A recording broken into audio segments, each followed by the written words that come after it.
out. And so you're training yourself to fight so that you'll never actually have to fight. Modern fighting that we know, like boxing, Iron Mike Tyson, and Ultimate Fighting, Conor McGregor, mixed martial arts, it's all based on aggression, power, strength, and a lot of trash talking. I hate you, I hate you. See, you really never, in truth, want to fight against another person. If you go to YouTube and you look at street fights, it's awful. First of all, the people themselves are getting hurt. I don't want to get hurt like that.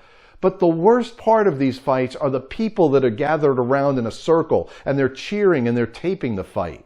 See, our propensity as human beings to fight is really the worst side of us.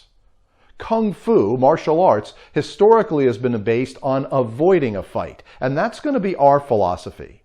Our goal is to become secret fighters. Not world champion tough guys, but regular men and women who are well trained enough to defend ourselves in just about any situation. Every building requires a strong foundation. And if the foundation is strong enough, it's going to quietly serve its role for 1,000 years. So we're going to begin our training by understanding the importance of our foundation. Now, like everything else, our foundation has both an outer component and an inner component. On the outer component, it's our hips, our legs, our feet, all rooted into the earth. Stable and strong, like the roots of an oak tree, if you can get yourself to be that immovable. But the inner component is an immovable mind, a firm, calm, focused mind. So the outer component is the lower half of our body. That's our physical foundation, but our inner component is a firm and focused mind.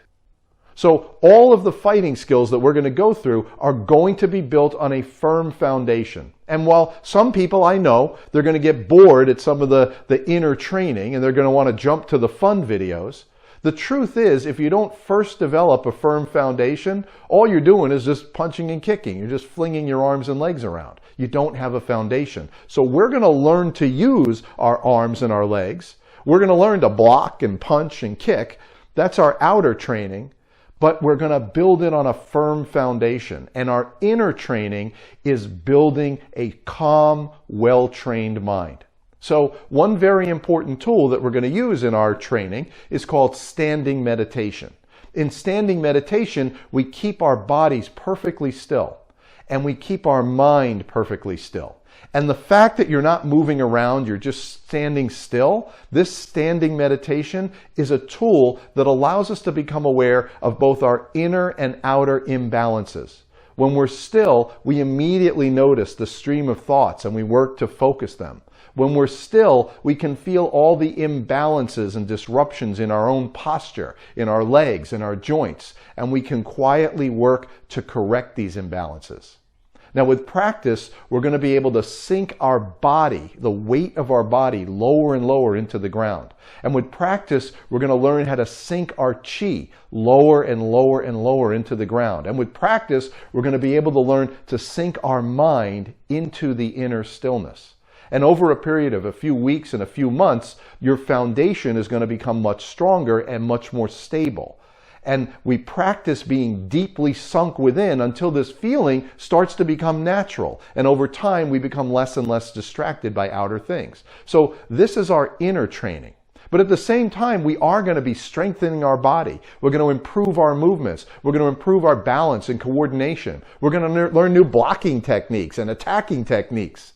We're going to harden our body and we're going to become a hard defense. You must train both the inner and the outer. And this hardening of our body, these techniques are our outer training. And so all of our training is balanced, yin and yang, inner training and outer training. And as it turns out, the calmer and more balanced you are during a fight, the more effective your techniques are going to be, and the more power you're going to be able to generate in your attacks. Because when you're relaxed and balanced, the power comes from the earth and it goes through you. When you're tense, you block this flow of power and you only have your own physical strength to rely on. And so if you're, smaller and weaker, you're already at a disadvantage. So just like the Shaolin monks, our self-defense and our fighting skills are not going to be based on power, anger, and aggression. Our power is going to come through inner training, through balance, concentration, and flow.